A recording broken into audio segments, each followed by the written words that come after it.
Seven a.m. on the West Coast, 10 a.m. on the East Coast, 3 p.m. in London, midnight in Sydney,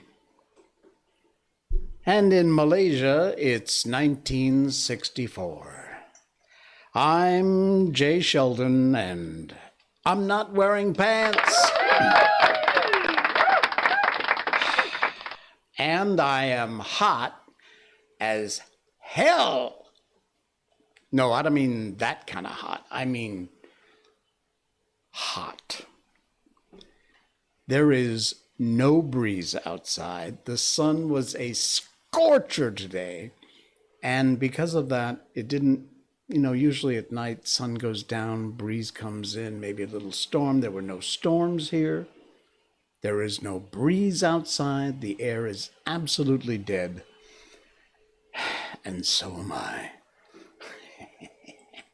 Yeah, happy Monday. Hello, Luna Amethyst. Yo to you. Nice to have you along for the ride. Why do I hear a vacuum cleaner? I'm actually hearing a vacuum cleaner. I don't know why. Mohamed has joined us. Hello there. I was going to say something weird like I always do, but the title of the stream did my job for me. Yeah, good day to you, Mohamed. Yes, coming up in a little while, Japanese fart battles. Yes. And you see the shirt I'm wearing tonight? Look at this, not a t-shirt, another button-down shirt. Imagine that. But this shirt, I don't know if you can see it or not. It's all full of Japanese demons. There's all kinds of Japanese demon designs all over. I love this shirt. You woke up 30 minutes ago. Luna, I hope it's morning where you are. I think it is. Yeah. So anyway, I've got my Japanese demon shirt on tonight because we're doing Japanese fart battles. It's just a little story, but trust me, it'll be worth it. Hey, also, two notes. One is, as we told you for the last stream or two, thank you, Mohamed. I love this. It's my favorite shirt. We are now a podcast, and hello to those of you who are listening at some later date to the podcast of I'm Not Wearing Pants. You can hear our audio only on iTunes, Apple Podcasts, Spotify, Amazon Music, Google Podcasts, Radio Public, Stitcher, more to come. And please do find us there. Just search. Go to iTunes, Amazon, Spotify, Google Podcasts. Type in I'm Not Wearing Pants. And you'll find us. You'll see the logo, this logo here. You'll see my ugly face, and likely. But it's a podcast, and we want to welcome you to those listeners. And most importantly of all, and thank you so much for those of you who do, subscribe, please. Listen, of course. You can go all the way back to the very first episode, but you can subscribe, and that is what will help us, is our subscribers and our downloads to our podcast. So thank you so much for those of you who do that. I really, really appreciate it. Don't do it now. Stay with me. But when you get a chance after the show, jump on and check us out at iTunes, Spotify, Amazon Music, any place you listen to your favorite podcasts. One more thing new, first time announcing, is that we are now on Rumble. All of the show, the video portion of the show, can be found on Rumble. So you sign up for an account. It's totally free. Very cool kind of alternative to YouTube. There's a lot of viral videos, a lot of political crap there too, but also some very cool viral videos, sports videos, news, commentary, and podcasts, including this one.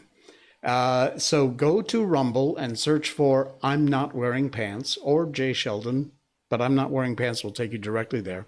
We now have a channel on rumble.com. So sign up for an account, which is free. Subscribe, which is free. I really need the subscribers on Rumble. So even if you don't watch a single video, you can, please do. But at least subscribe to the channel. That, again, big help. And thank you in advance for that at rumble.com. Luna, keep procrastinating on my Cliff and Tati drawings. Stop procrastinating. Get it done. All right? Do it. Coffee time. Very nice. The pause that refreshes. Yeah, okay, so that's Rumble and our podcast announcements and all that stuff. And also we're going to do a little bit on lucid dreaming tonight. But of course, Japanese fart battles, that's the big headline grabber. That's the clickbait tonight. So you made a Tati fan Discord. I'll have to look for that. I'm over on Discord. All right, I'm going to switch to the Facebook review, but as usual, I know that I'm going to have to do some adjusting, so bear with me. Yeah, see, already it's screwed up. This never works right. Every time I try, and it never, ever works right. So y'all get to see me adjusting live. There you go. Check it out. One of the clickbait headlines here is Malaysian shares simple hack to easily get rid of cockroaches living freely in your car overnight. Look, it doesn't mean that you're dirty. Cockroaches are everywhere on the planet. They will, as we all know, they'll survive a nuclear winter. So you're not going to get rid of them. But they do tend to, collect in dark places. And your car is one place where that can happen. Well, it's kind of frightening to be driving down the road and suddenly have a cockroach run across your dashboard, or worse yet, run across you. They do hang out in your car. I know we see them in our kitchens and things like that, in bathrooms, but they'll get into your car too, and you won't always see them because they'll hide in places you can't find. So a Malaysian has come up, oh, look at that, that is so gross. A Malaysian has come up with an idea which apparently works. Getting in your car, minding your own business. By the way, this is from worldofbuzz.com. An unwelcome guest crawls out of nowhere and is making his way towards you. A netizen, Kushari Borhanuddin, took to his Facebook page and shared a life hack. And he's got like 2,300 shares, 2,000 comments. And netizens were amazed and decided to give it a go. Apparently it works. Now here's the... Hey! Thank you so much. Krustov. I hope I've said that name right. Thank you so much for the donation, Krustov. Very, very much appreciated. Thank you, sir. Or ma'am. Thank you. Thank you. Thank you. All right. So anyway, you see the thing in this picture here? Let me get my mouse into the picture. You see here? I've got this. Check that out. I actually have this here and I use it. It works great. It's not for cockroaches. It's for mosquitoes. And it's this very powerful, it's called Vape One Push. And what you do is you turn off your fans and your aircon, let's say in your bedroom. You pull off the cap. I'm not going to do it because it's very powerful and you're not supposed to breathe this stuff. So you just point it in the middle of the room and you give it a spray. That's it. One shot is all you need. Shut the door, leave the room, and I forget what it says here. I think it's maybe like an hour, half an hour. Follow the instructions on this. It ain't cheap. Oh, thank you, Luna, for the host. Thank you. Appreciate that. This is not cheap. This is like 7 or 8 ringgit, which, if you're in American dollars, that's like free. But here, that's expensive. And you only use one push a time, but it gets rid of all. Oh, Faiz Ismail, it's you. Oh, very cool. Your German nickname when you were there. Cool. Thank you so much. Thanks again. I really appreciate that. So anyway, they use this stuff, which is made from mosquitoes, but apparently, if you see from the picture, it's really effective on cockroaches. What you do is at night, when you're leaving your car for the night, and you're not going to go back in until morning, just roll up all the windows, of course, shut all your doors, and just give one spray of this in the car, shut the door, and walk away. Next morning, you will likely find what this picture says. Look at that. All these now, first of all, it's gross that whoever this was had all these cockroaches in their car, but apparently it works really well. So there you go. A new use for a mosquito spray. I use that stuff all the time because mosquitoes are really bad. And, dengue, among other things, not to mention just getting bit and woken up half the night with mosquitoes. But apparently it works really well to get rid of the cockroaches in your car, too. So there you go. Very cool tip. That from the World of Buzz. Thanks for, who was that guy again? I'm probably going to butcher his name. Kushari Borhanuddin. Very cool. Hat tip to you, Kushari. Excellent. Very cool. All right. I teased it enough. It is time to present the Japanese fart battles.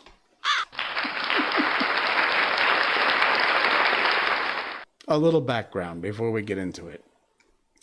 Known throughout the art world as the fart scroll. Fart, F-A-R-T. Yeah, here it comes. Wonder if I should fry or grill them.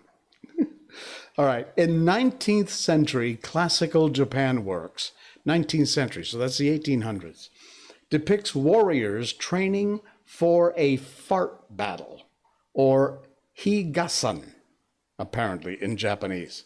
The scroll depicts warriors training their bodies to release powerful clouds of gas that... I'm not going to get through this. This is true. I'm not making this up.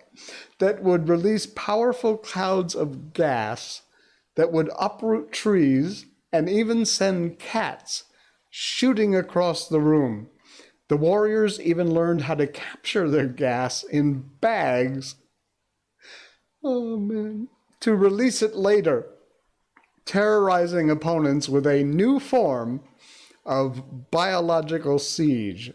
That's right. Add farting to your little-known list of samurai traditions. The epic images shows men and women farting their way into battle. The scroll probably doesn't depict actual battles.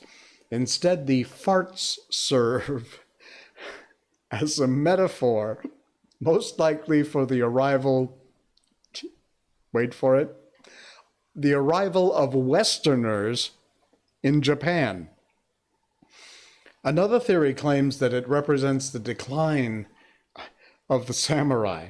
As the Japanese dealt with increasing external pressures and argued over the loss of their traditional ways, one artist decided to memorialize the struggle in the form of higasan. No, it's not enough internet for today. I'm going to show you these pictures in a minute. Stand by, because the pictures are coming. This Japanese scroll. The epic fart battle that goes down as one of history's most strangest pieces of art. Now, give me a second here so I can adjust this. You think I'm kidding. I am absolutely not kidding. Rival warriors face off during the fart battles. You see, I'm sorry, I can't zoom in any further than that. You see, oh man. The fart warriors could destroy anything with their precision strikes. This guy's cooking dinner or making tea or something. I don't know what. Not even cats were safe.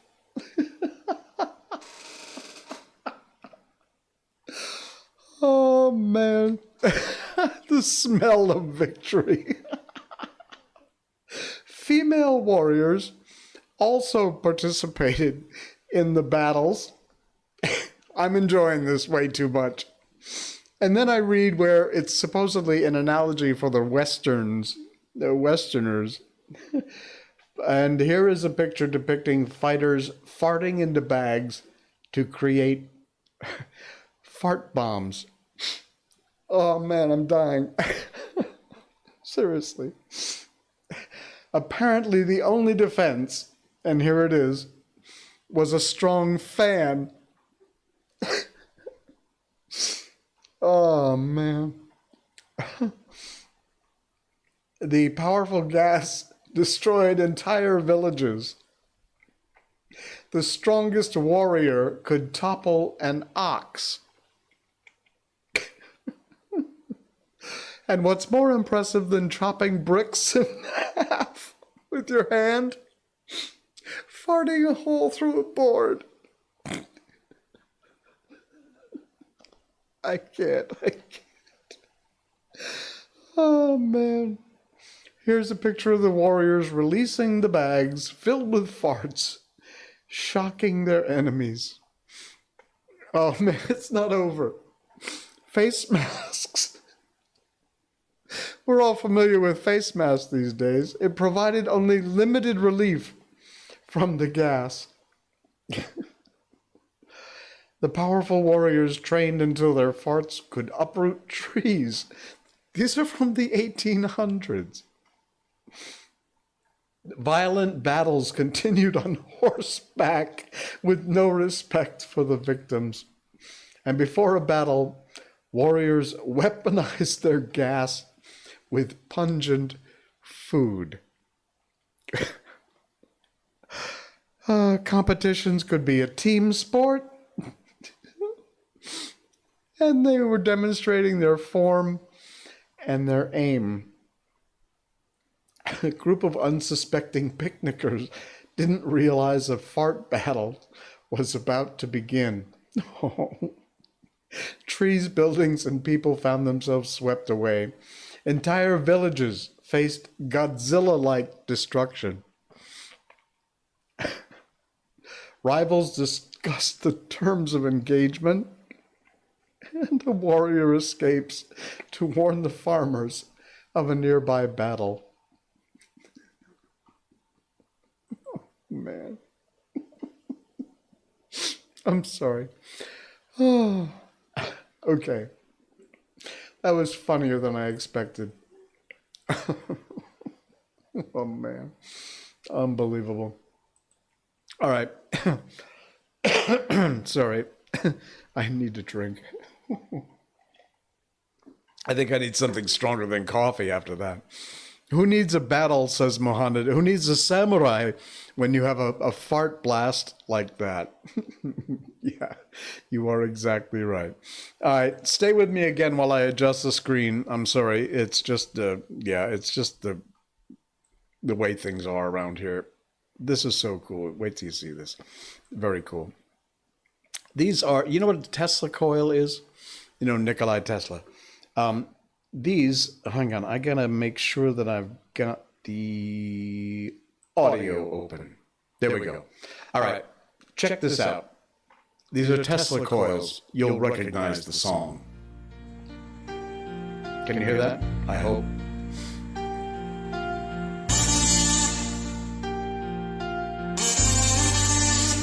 Oh my.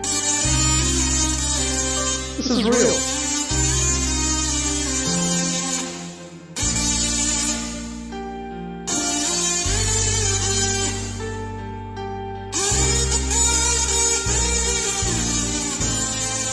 How cool is that?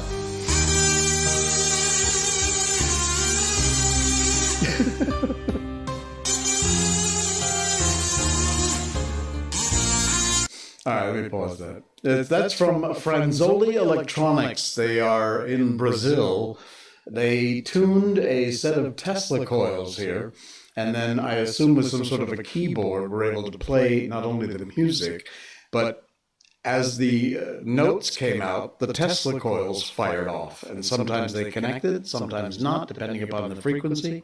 But I found that it's damn cool. It's from obviously Bohemian Rhapsody, but from the brilliant Franzoli Electronics in Brazil. Absolutely amazing. Wow, incredible. All right, some sad news this week. By the way, Please, Mohammed, what was the name of the song? You didn't recognize Bohemian Rhapsody? What, are you crazy? Oh, man. All right, we had some sad news happen this week. I know that you know songs like Raindrops Keep Falling on My Head. I know it was the 70s, but even today, you've got to recognize Raindrops Keep Falling on My Head. And I Just Can't Help Believin'. And, of course, Hooked on a Feeling. Those songs were written by this guy. Again, let me just do a little quick readjusting. This is B.J. Thomas. And B.J. Thomas was an amazingly talented singer-songwriter. And he passed away at the age of 78 this week, just recently. His among the most famous songs that he did, probably Raindrops Keep Falling on My Head is one of the most famous. And also Hooked on a Feeling. Funny story behind the song Hooked on a Feeling. I know that you know that song. You may not know it from the title. It's like, "Ooh, doom, doom, hooked on a feeling, I'm high on believing." I can't sing, but anyway, that's the song. He had proposed a song, and they told him that he needed to go back. They rejected the song. They told him to write a song that had a hook in it. Now, if you don't know what a hook is, I don't know really how to explain it. There are musical hooks. There are lyrical hooks. They're little repetitive pieces of music, melody lines, lyrics that hook you and bring you in and make you want to keep listening. It's called a hook. Yeah, that doesn't mean my eyes will soon be turning red. Yeah, it's one of your faves. The guy who wrote and recorded and had a hit with the song is this guy, B.J. Thomas, who at the age of 78 just recently passed away. Anyway, they told him to go back and write a song with a hook in it because the song he was pitching didn't have a hook. And consequently, he took that literally and wrote Hooked on a Feeling. And that's the inspiration for that song, Hooked on a Feeling. Very cool. A very sad news to lose an amazing talent and an incredible songwriter, B.J. Thomas. He was, 78 years old. He announced last March he had been diagnosed with lung cancer, died from complications this past Saturday at his home in Arlington, Texas. He was an Oklahoma native and grew up in Houston. That's too bad. All right. Before I'm still trying to get over samurai farts. Sorry. Look, my eyes are so bloodshot from laughing so hard. All right, I got another one for you. I found this today, and, you know, I don't like giving credit to Google because, frankly, Google's a pain in the butt. However, they have come up with something. And if you haven't checked this out yet, you need to, because it's amazing. I was playing around with this earlier today, and you got... I'm sorry, my voice may be doubling up here, but just bear with me. It's called the Blob Opera. Can you see? Hang on, let me get my mouse back. There we go. You see the little blobby guys following my mouse around? That's not all they do. Play 4 voices in cities around the world with the help of machine learning. So this is a combination of some amazing web design and AI. You wait. I'm going to hit the play button in a minute, and you'll see. Here we go. Okay? You'll watch my mouse.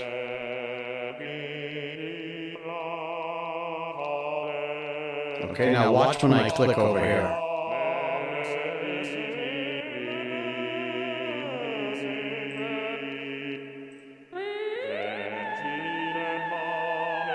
I can control this.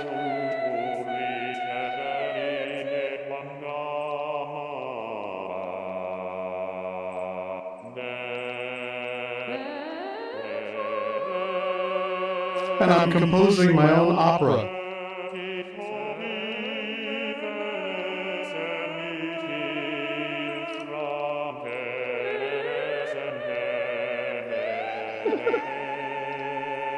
How weird is this?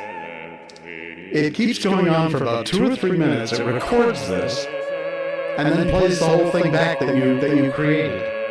Let me see if I can get them all going.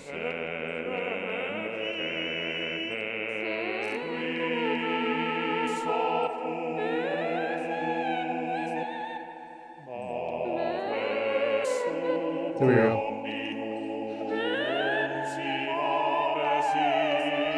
Is that not incredible?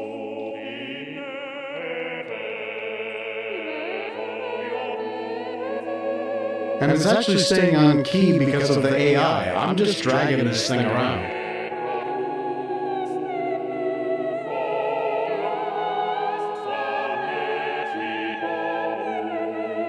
Let's go for a high note.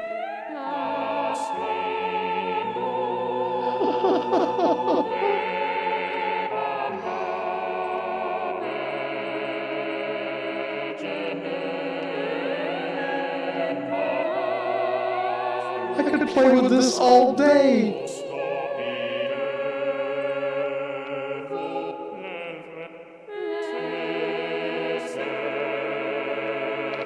That is amazing.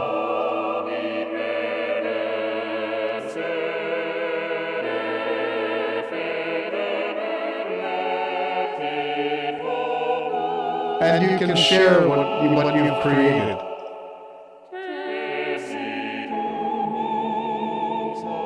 Look at that! So based on what my movements were, it's now just created this thing through machine learning. It's almost done. It's almost done.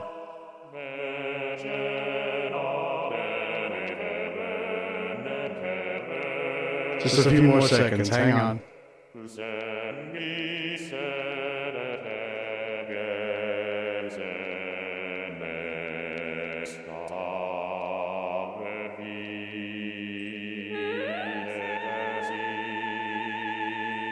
There, they had a big finish. That is insane. That is absolutely insane. It's called the Blob Opera. I don't know how to get you there. You can search Blob Opera. It's artsandculture.google.com. Experiment Blob Opera. Search Blob Opera. You're bound to find it. It is absolutely amazing. I came across that today and I thought, oh man, I got to share this. That is so cool. So check out Blob Opera under Google Arts and Culture. Incredible. Absolutely incredible. Wow. Yeah. So that was fun. Mohamed says I could listen to that all day. And you're right. It is. It's and you're creating the music. And then AI is learning from what you do, causing the harmonies and all, and it eventually just goes on its own and generates its own song. And each time you do it, you'll come up with a different melody. That's damn cool. Damn cool. So when robots take over the world, as long as they do things like this, then bring it on. Why not? All right, folks. It is time to move along and move on into Peter Pan. You know, I read ahead a little bit today. I just skimmed through Peter Pan. We actually have probably another 3-4 streams to go before we get to the end of this. The end of this is it's long. Each chapter is many pages. So we'll get through it by all means. It's still interesting.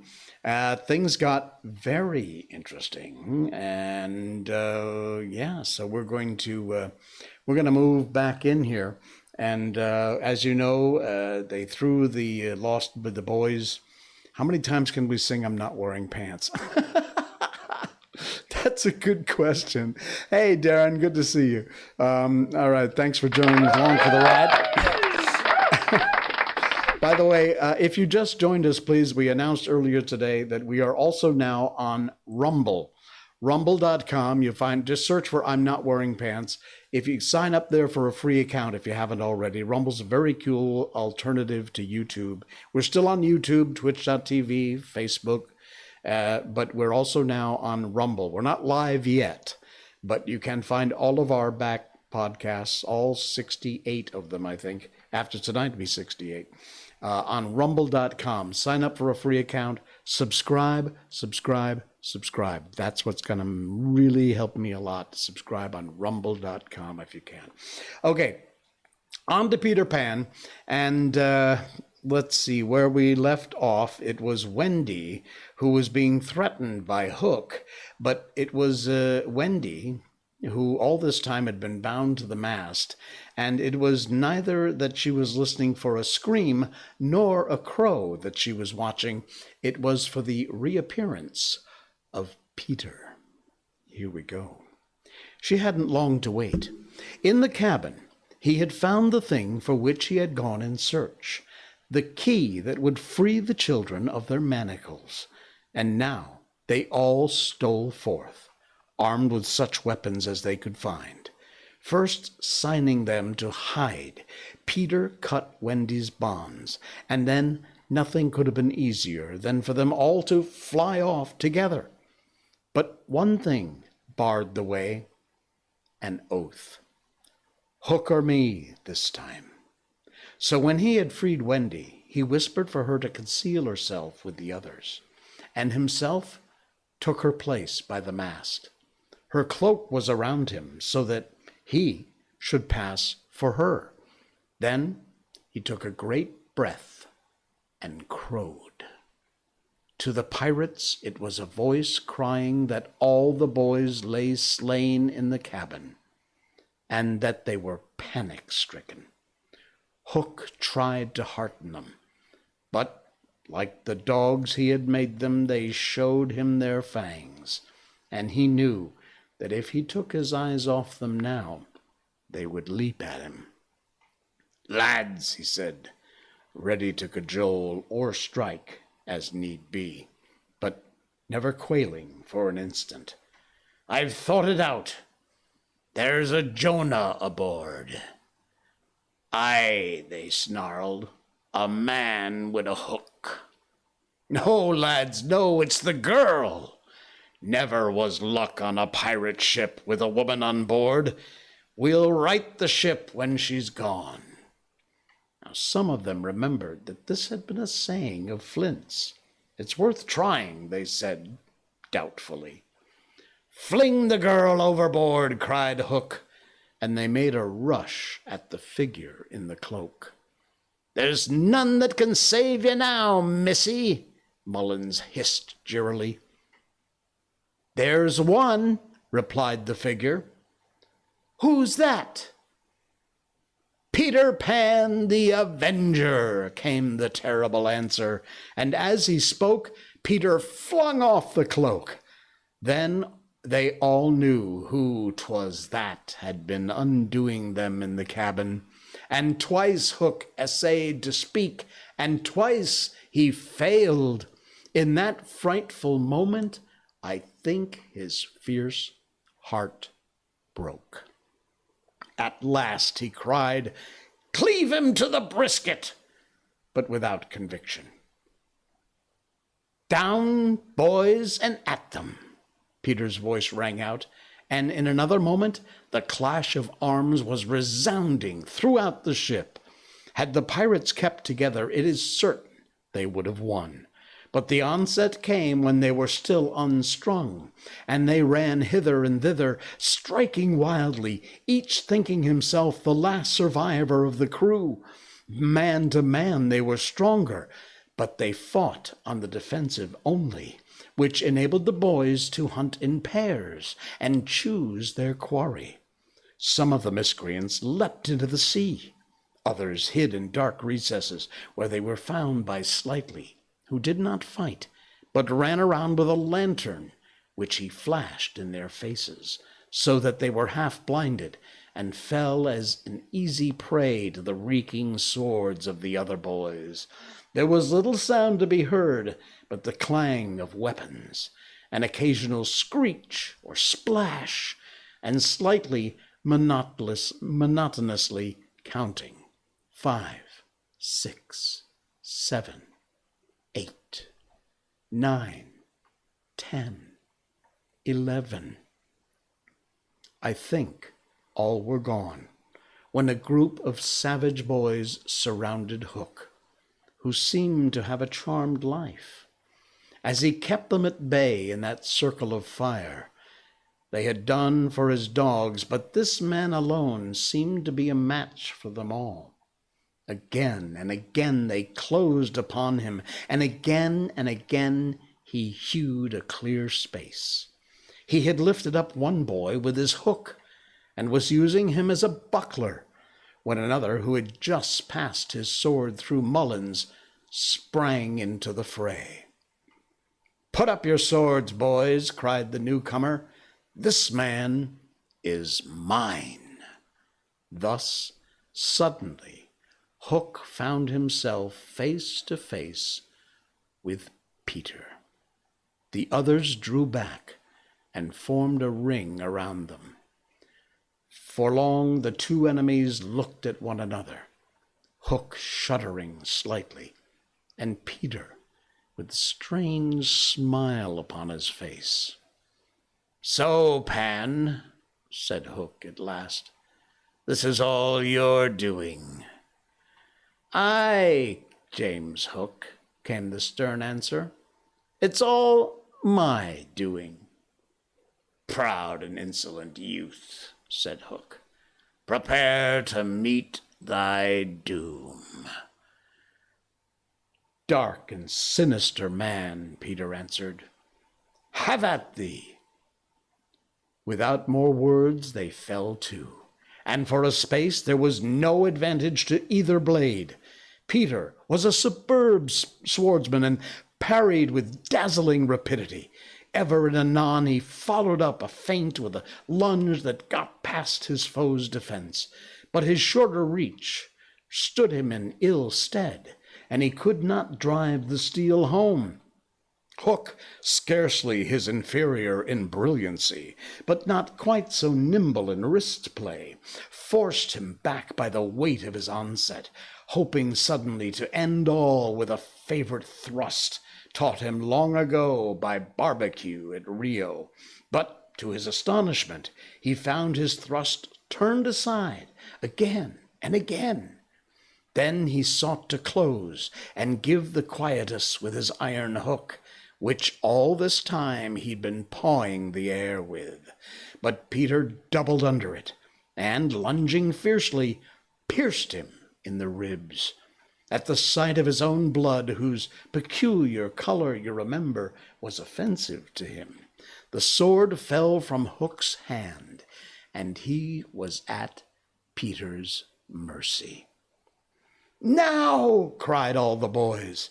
But with a magnificent gesture, Peter invited his opponent to pick up his sword. Hook did so instantly, but with a tragic feeling that Peter was showing good form. Hitherto he had thought it was some fiend fighting him, but darker suspicions assailed him now. "Pan, who and what art thou?" he cried huskily. "I'm youth, I'm joy," Peter answered at a venture. "I'm a little bird that has broken out of its egg." This, of course, was nonsense, but it was proof to the unhappy Hook that Peter did not know in the least who or what he was, which is the very pinnacle of good form. "Taught again," he cried despairingly. He fought now like a human flail, and every sweep of that terrible sword would have severed in twain any man or boy who obstructed it. But Peter fluttered around him as if The very wind blew out of the danger zone, and again he darted in and pricked. Hook was fighting now without hope.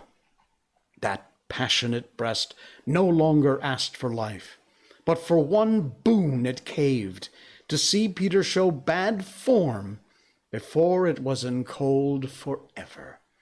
Abandoning the fight, he rushed into the powder magazine and fired it. "In 2 minutes," he cried, "the ship will be blown to pieces." Now, he thought, true form will show.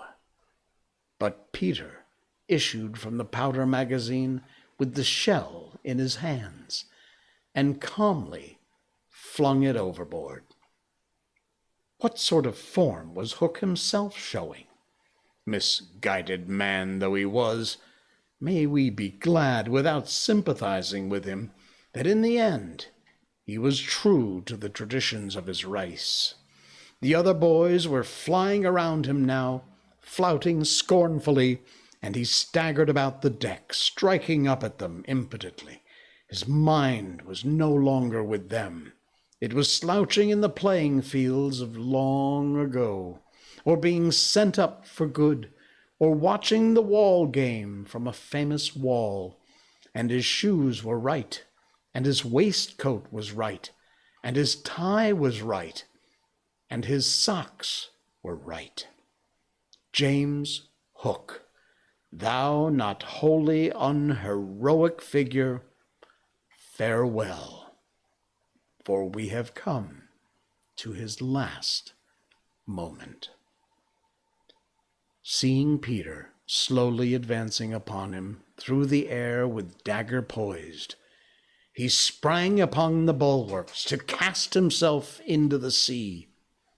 He did not know that the crocodile was waiting for him, for we purposely stopped the clock, that this knowledge might be spared him, a little mark of respect from us at the end. He had one last triumph, which I think we need not grudge him. As he stood on the bulwark, looking over his shoulder at Peter gliding through the air, he invited him with a gesture to use his foot. It made Peter kick instead of stab. At last, Hook had got the boon for which he craved. "Bad form," he cried cheerily, and went, content, to the crocodile. Thus perished James Hook. 17 slightly sang out, but he wasn't quite correct in his figures. 15 paid the penalty for their crimes that night, but 2 reached the shore. Starkey to be captured by the Redskins, who made him nurse for all their papooses, a melancholy come-down for a pirate, and Smee, who henceforth wandered about the world in his spectacles, making a precarious living by saying he was the only man that Jas Hook had feared. Now Wendy, of course, had stood by, taking no part in the fight, though watching Peter with glistening eyes. But now that all was over, she became prominent again. She praised them equally and shuddered delightfully when Michael showed her the place where he had killed one. And then she took them into Hook's cabin and pointed to his watch, which was hanging on a nail. It said 1:30. The lateness of the hour was almost the biggest thing of all. She got them to bed in the pirates' bunks pretty quickly, you may be sure. All but Peter, who strutted up and down on the deck till at last he fell asleep by the side of Long Tom. He had one of his dreams that night, and cried in his sleep for a long time. and Wendy held him tightly. Chapter 16 will come up next. It is called The Return Home. And that will just about close out Peter Pan before we move on to The Little Prince next time. So be sure and join us for that. Excuse me. One of the other things that I wanted to cover, we didn't have time tonight, was lucid dreaming. Man, we got a lot of reaction to my lucid dream segments. We told you ways you can encourage your mind to lucid dream. Not dangerous, perfectly safe, a lot of fun, very cool. I've been experimenting, trying different things. Sometimes it works. I'm not very good at it yet. But you can find a bunch of YouTube videos on lucid dreaming. I offered in our last 2 or 3 episodes, you'll find some steps you can take. But one of the things I will get to in our next stream on Wednesday night is things you should try and avoid if you get good at lucid dreaming. Lucid dreaming is not dangerous. It is perfectly safe. Nothing wrong in spite of all the conspiracy theories out there. But there are some things you can do that will either make you wake up and spoil your lucid dream, or you just have to be prepared for them. So we'll talk about that next time on our Wednesday night episode of I'm Not Wearing Pants. That is going to do it for tonight. I thank you so much for joining. Don't forget to like, share. Of course, if you can either click here or in the description above or below on Twitch and YouTube and Facebook to make a donation to the program, help defray the costs of putting the show together. Don't forget, too, we are now a podcast, and thank you for those of you who are listening on our podcast. You'll find all of our episodes, 68 of them so far, as podcasts on Amazon, Spotify, Google Podcasts, anywhere your favorite podcasts air. Please do subscribe to us there. And rumble.com, brand new. Our videos, podcasts are up on rumble.com. Sign up for a free account, absolutely free, no cost to you. It's just like YouTube. They've got some cool viral videos, and of course they also have this show. Just in the search bar you can type I'm Not Wearing Pants and subscribe, please, on Rumble. It would really help me a lot. Thank you so much. All right, guys, I'm out of here. Thanks, and we'll see you again on Wednesday night for that edition of I'm Not Wearing Pants. Until then, I am Jay Sheldon, and strangely enough, I'm not wearing pants. Good night.